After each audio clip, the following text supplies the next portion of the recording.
Eu quero compartilhar com você um texto. E eu não sei se você tem notado, nas nossas lives, a gente tem falado de texto muito conhecido.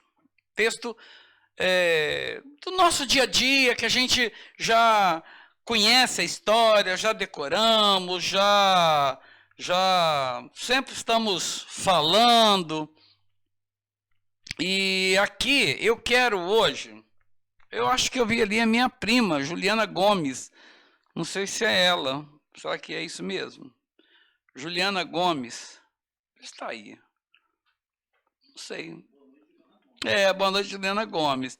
Não sei se ela está aí ao vivo com a gente. Se tiver, dá um ok para a gente, porque é minha prima lá de Faria Lemos, uma cidadezinha do interior de Minas Gerais. E tem uma prima muito querida, que é a Maria Helena, minha prima, lá de Faria Lemos. Abra aí sua Bíblia comigo, em João, capítulo 11. E eu quero ler o versículo 23, 24 e 25. E é um texto por demais conhecido, porque é o texto da ressurreição de Lázaro, que a gente conhece. A gente sabe que... Eu vou ler aqui o texto, depois eu vou explicar para aqueles que não conhecem bem o texto. Vocês têm como a gente colocar aí? João 11, do 23, 24 e 25. João 11, capítulo 11, versículo 23, 24 e 25. Se você tiver Bíblia, abra a sua Bíblia. Se você não tiver, nós colocamos. Vamos te colocar aí na tela, tá? Diz assim: declarou-lhe Jesus: teu irmão há de ressurgir. Eu sei, replicou Marta, que ele há de ressurgir na ressurreição no último dia. Disse-lhe Jesus: eu sou a ressurreição e a vida. Quem crê em mim, ainda que morra, viverá. Esse texto, ele é escrito, essa narrativa de João, desse milagre da ressurreição de Lázaro, todo mundo sabe da história, né? Lázaro morreu e tudo, Jesus foi lá, ressuscitou ele, mas até chegar à ressurreição, tem todo um contexto, né? Jesus, ele estava longe e ele recebe a notícia de que Lázaro está doente. Jesus, quando chega a notícia, Jesus diz assim: olha, a enfermidade não é para a morte, vamos ficar tranquilo aqui. E aí Jesus fica mais 2 dias ali, e quando Jesus chega lá, Jesus vai para visitar Lázaro, e quando Jesus chega lá, Lázaro havia morrido. E aí Maria, né, as irmãs, falam: se eu estivesse aqui, ele não teria morrido, ele estaria aqui junto com a gente ainda. E talvez se ela pensou, né, por que Jesus demorou tanto a chegar na história aqui? Por que Jesus demorou tanto para chegar a um pedido? E quando as irmãs mandam avisar a Jesus, ela diz assim: olha, está Lázaro, está enfermo Lázaro, aquele a quem tu amas. É interessante, queridos, que Jesus estava em Jerusalém. Betânia estava a uma certa distância. E Lázaro, o irmão de Marta, agora está morto. E a gente sabe que a morte, depois da morte, não tem mais esperança. E no caso das irmãs aqui, Marta e Maria, elas estavam realmente sem esperança nenhuma, porque o chefe da casa havia morrido e era amigo. Jesus, quando passava em Betânia, ele ficava na casa de Lázaro, de Marta, de Maria. Agora fica Marta e Maria. Segundo a história, a gente não sabe, mas nos parece que elas não eram casadas. Lázaro morre, também não era casado. E aí agora fica as duas. E elas estão assim profundamente tristes. E Jesus diz para ela, olha, não temas, fique calma aí, teu irmão há de ressurgir. E ela fala, não, eu sei que ele vai ressurgir no último dia, não agora. E Jesus diz, quando ele recebe a notícia que Lázaro está morto, ele chora. E aí ele diz, olha, Marta diz para Jesus, ou melhor, Jesus disse a Marta, ele diz assim, eu sou a ressurreição e a vida. Quem crê em mim, ainda que morra, viverá. Marta, ela vê a resposta de Jesus aqui, nesse texto, como algo que só pode acontecer no futuro. A ideia de Marta é a seguinte, olha, Senhor, Jesus está dizendo, seu irmão vai ressuscitar, olha, eu sou a ressurreição e a vida. E aí, Marta diz assim, eu sei que ele vai ressurgir no último dia, lá no futuro, depois, quando os corpos ressurgirem, ganhar novo corpo, aquele negócio todo, eu sei que ele vai ressurgir. E, em certo sentido, Marta não estava errada, porque isso é o que realmente vai acontecer na segunda vinda de Cristo, quando os mortos em Cristo vão ressuscitar. Está lá em 1 Tessalonicenses, capítulo 4, versículo 16 e 17, depois você pode dar uma olhadinha. E nesse sentido, ela não estava errada. Só que nesse momento aqui, nesse contexto, o que estava acontecendo é que Marta e Maria precisavam de ter a sua fé tratada. E é só no momento de crise, só no momento de grande tribulação, só no momento de grande dificuldade, é que a nossa fé é aperfeiçoada. Não adianta você falar para mim assim, tá tudo bem. A gente é humano, a gente é pecador, a gente é carne. E a carne, ela sempre vai querer escolher o não Deus. Ela sempre vai querer rejeitar Deus. Por mais que você seja servo de Deus, você está aí, mas chegam certos momentos que o coração da gente começa a pesar, começa a preocupar. E a gente começa a pensar assim, olha, eu acho que Jesus já deveria ter chegado na história. E hoje eu estava falando com uma pessoa o seguinte, eu antes da questão do coronavírus, aí eu tinha tirado 5 dias de férias, eu tinha viajado. E aí eu cheguei. Quando eu cheguei, o Conselho da Igreja de Boa Esperança já estavam tratando a questão de suspender os cultos, já a partir do dia 15. Mas só que no dia 15 eu iria à Igreja da Cerâmica, porque eu dou ceia, ministro ceia lá nos terceiros domingos, à noite, no culto da noite. E aí eu fui para a Igreja da Cerâmica. Depois desse dia, irmãos, eu fiquei isolado, dentro de casa, como você. E aí, eu não posso mais ver as ovelhas, não posso mais abraçar, não posso. E isso chega um momento que vai deixar a gente meio que agoniado. E nesses momentos, a gente precisa de ter o momento de ser tratado a nossa fé. Quando a gente está vivendo esses momentos que nós estamos vivendo agora, é o momento de Deus tratar a nossa vida. E Marta e Maria precisavam desse tratamento de Jesus, de Deus na vida dela. Deixa eu te perguntar uma coisa. Marta e Maria eram amigas de Jesus? Sim. Lázaro era amigo de Jesus? Sim. Só que Lázaro morreu, Marta e Maria estavam agora vivendo o período do luto. Quem viveu o período do luto sabe muito bem o quanto é difícil, o quanto é doloroso o período do luto. E aí, elas estão vivendo esse momento e a fé que elas tinham era uma fé para a vida delas. Elas criam em Jesus, elas criam em Deus, só que a fé dessas mulheres estava ligada de que Deus poderia fazer alguma coisa lá no futuro, lá na frente, não hoje. Porque quando a gente está vivendo o momento da crise, quando a gente está vivendo o momento da luta, quando a gente está vivendo o momento da tempestade, quando a gente está passando pelo meio do deserto, a gente acha que Deus não vai agir. A gente fala assim, Deus não pode intervir agora. Ah, lá no futuro, daqui um ano, daqui um mês, daqui uma semana, não sei. Hoje, talvez o seu coração esteja entristecido, esteja preocupado, esteja pesaroso, mas eu quero te dizer uma coisa, meu querido, minha querida. Deus é o mesmo Deus ontem, hoje e será eternamente. Se você observar, Jesus diz assim, olha, eu sou a ressurreição e a vida.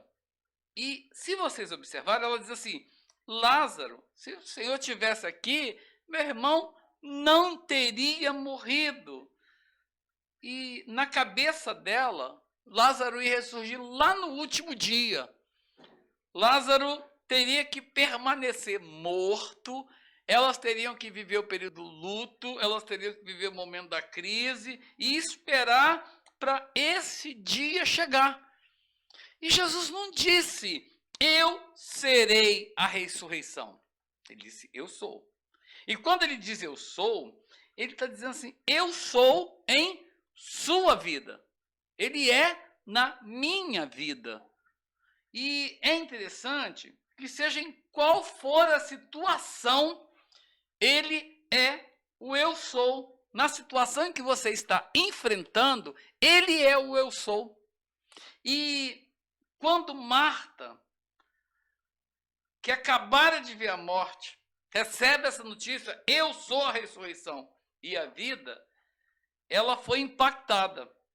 Para aqueles que andam nas trevas, porque treva não é só a questão do pecado, tem momentos em que a gente está sem enxergar um palmo na frente do nariz, que a gente olha e fala assim, olha, não consigo ver solução para nada, não consigo achar solução para nada, está tudo escuro ao meu redor. Jesus diz, eu sou a luz do mundo. Para aqueles que estão sedentos, estão precisando de saciar a sua alma, Jesus diz, eu sou a água da vida. Para aqueles que estão com fome de Deus, ele diz, eu sou o pão da vida. Ele não era o pão da vida, ele não era a porta, ele não era o caminho, ele não será a ressurreição, pelo contrário, ele é. Sabe por quê? Porque nem eu nem você podemos viver nem no passado nem no futuro, a gente vive no presente. Você tem lembranças do passado, mas você não tem uma máquina, né, de volta para o futuro, ou de volta para o passado, aquela máquina que tinha aquele filme, aquele montoeira de coisa. Não temos isso. Não temos máquina que a gente viaja no tempo. A gente não vive nem no passado, a gente pode ter lembranças, algumas dolorosas, algumas alegres, do passado. A gente pode ter a projeção do futuro. Mas você não pode voltar ao passado e você não pode ao futuro. Por isso que Jesus diz, eu não serei e eu era. Ele diz, eu sou. É no presente que ele está conosco. Ele está com você agora, nesse momento onde você estiver, querido. Deus está com você. Ele está cuidando da sua vida. E ele está dizendo, eu sou a ressurreição e a vida. Eu sou o caminho, eu sou a verdade, eu sou a vida, eu sou a porta, eu sou o pão vivo que desceu do céu. Eu sou a água da vida, ele é o Senhor presente nas nossas tribulações. E lá no futuro, se em algum momento eu tiver de passar por outras lutas, ele é o Senhor. Ele não era e ele não será. Ele é sempre presente em nossas vidas. É interessante que a resposta de Jesus foi assim, perspicaz. Porque ele diz assim, eu sou a ressurreição e a vida. Como estava Lázaro? Morto. Então, o morto precisa de vida, ressurreição. Mas aí, e agora? Ele é o Senhor da ressurreição, mas ele é o Senhor também da vida. Ele pode nos dar vida estando nós mortos, queridos.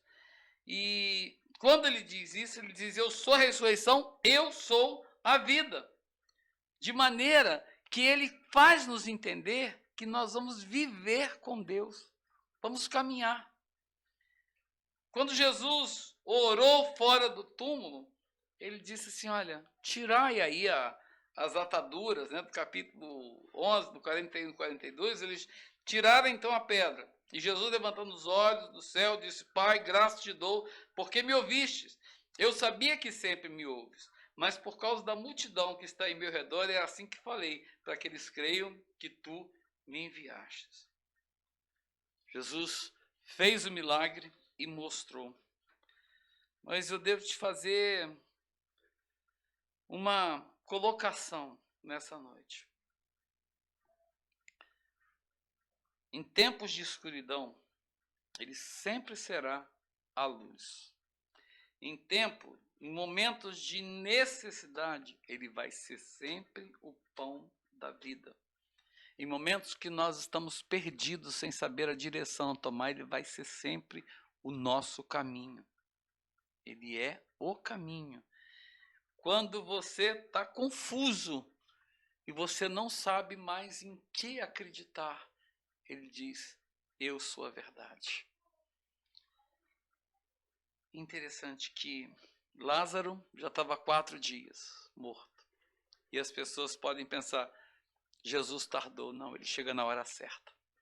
Ele chegou na hora da ressurreição. E quando Jesus chega, ele tem a última palavra. Ele dá a última palavra. Jesus dá uma palavra aos seus discípulos. Ele diz lá em João capítulo 14, versículo 1, não se turbe o vosso coração. Credes em Deus, crede também em mim. E esse texto, ele nos mostra que as primeiras palavras que saíram da boca de Jesus, que saiu da boca delas, né? Essa de Marta foi, se tu estivesses aqui, meu irmão não teria morrido. Marta tinha fé. E ela tinha fé na capacidade de Jesus curar. Porque ela disse, se o meu irmão estivesse, se o Senhor estivesse aqui, no versículo 21 do capítulo 11, ela diz, disse, pois, Marta a Jesus, Senhor, se estiveras aqui, não teria morrido o meu irmão. O que ela está dizendo aqui? Eu creio na capacidade do Senhor de curar. Só que a ideia de que Lázaro morreu rápido, da ideia de que ele estava doente, grave, a ponto de ela chamar. Só que Marta, ela tinha a ideia que Jesus podia fazer a cura. Era a ideia limitada do poder de Deus. O Senhor só pode curar. Mais do que isso, o Senhor não pode fazer. Muitas vezes a gente pensa igual Marta, né? O Senhor só pode fazer isso. O Senhor só vai até aqui. O Senhor só consegue chegar até aqui. Daqui para lá não tem mais jeito. Marta queria a cura. Jesus estava dando vida. Marta estava limitada. Jesus é onipotente, onisciente. Ele tem todo o poder, ele conhece todas as coisas. Então, queridos, não tem limite para ele. Não tem limite para o Senhor agir. Não tente limitar o poder de Deus. Não coloque barreiras no poder de Deus, porque ele rompe todas as barreiras. Ele despedaça as portas de ferro. Ele quebra lá os ferrolhos. Ele joga por chão, porque ele tem todo o poder. Interessante que, para ela, Jesus estava atrasado. E ela não esperava por isso. Lázaro, ele era um bom amigo de Jesus. E por isso ele não poderia chegar atrasado para curar. A gente pode facilmente nos identificar com Marta. Porque nós também temos fé em Deus. Mas às vezes as coisas simplesmente não acontecem do jeito que a gente espera. E olha, há momentos que a gente acaba questionando Deus. Questionando a sabedoria, né, dos seus caminhos. A gente acha, não é bem por aí, Senhor. E entra aquela célebre pergunta, por que o Senhor permitiu que acontecesse isso? Por que o Senhor não pôde agir antes? Às vezes, a gente sente que realmente como se Deus, parece que Deus esqueceu. E a gente quer tomar o nosso próprio caminho. No versículo 27, a gente vê Marta dizendo assim: Senhor, eu creio que tu és o Cristo, o Filho de Deus. Olha o versículo 27. Sim, Senhor, respondeu ela, eu tenho crido que tu és o Cristo, o Filho de Deus, que devia vir o mundo. E Jesus tinha feito uma pergunta a ela: crês nisso? Que eu posso ressuscitar, que eu sou a ressurreição, quem crê em mim, ainda que esteja vivo, morra, viverá, e todo que vive e crê em mim, não morrerá eternamente. Crê isso. Ela diz: olha, eu creio que o Senhor é o Cristo, que havia. Ela começa a teologizar o negócio aqui. Ela começa a dar explicação demais. E é interessante que, nesse versículo 27, a gente vê a declaração de fé. E pouco dos contemporâneos de Marta teve uma declaração como essa. Só que, no entanto, não era isso que Jesus queria que ela cresce. Porque crer que Jesus é o Filho de Deus, até o diabo crê. Ele não reconhece, ele não tem como... mas ele sabe que Jesus é o Filho de Deus. E eu sei, você sabe. O que acontece é que Jesus queria que ela cresce, que ele é a ressurreição e a vida. Que com ele, até mesmo algo tão desesperador como a morte, pode ser mudado. Até aquilo que a gente acha que não tem mais jeito, Deus faz. E hoje, a gente acaba, nós cremos, nós somos como ela. Nós cremos que Jesus é Deus, ele está vivo e ele está conosco hoje. E Jesus quer nos fazer crer que ele pode fazer algo muito melhor sobre a nossa situação. E eu não estou falando só desse momento de pandemia que nós estamos vivendo. Eu estou falando da nossa vida, do nosso dia a dia, das situações que a gente enfrenta. Tem situações que você está enfrentando que é antes dessa pandemia. E que você está no meio do turbilhão ainda. Queridos, Jesus é a ressurreição e a vida. Ele não só cura, como ele dá ordem e a vida acontece. A gente pode crer que ele vai abrir um caminho onde não aparece mais nenhum caminho. A gente pode crer que ele pode fazer maravilha e trazer esperança em uma situação totalmente desesperadora. É interessante que, no final da história, a gente sabe que Jesus tinha algo muito maior. E, através desse encontro, Deus revelou a glória dele. E eu queria terminar dizendo que o nosso Deus é aquele que pode resolver aquilo que você acha que não tem solução.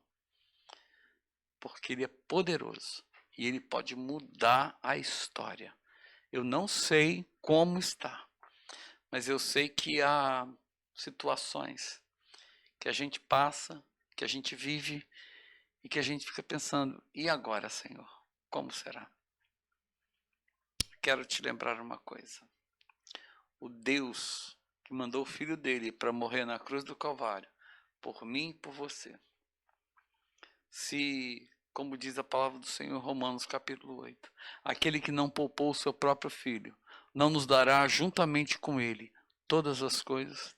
Se ele nos deu o Filho dele, que é o mais importante, ele vai dar também a bênção sobre a sua vida, querida. O nosso Deus, ele é poderoso o bastante para mudar história. O texto começa com um homem doente, com um homem à beira da morte, uma morte, um corpo cheirando mal, uma pedra sendo removida, ele ressuscitando e, para a glória de Deus, sendo reintegrado à família. Creia, Deus pode fazer isso na sua vida.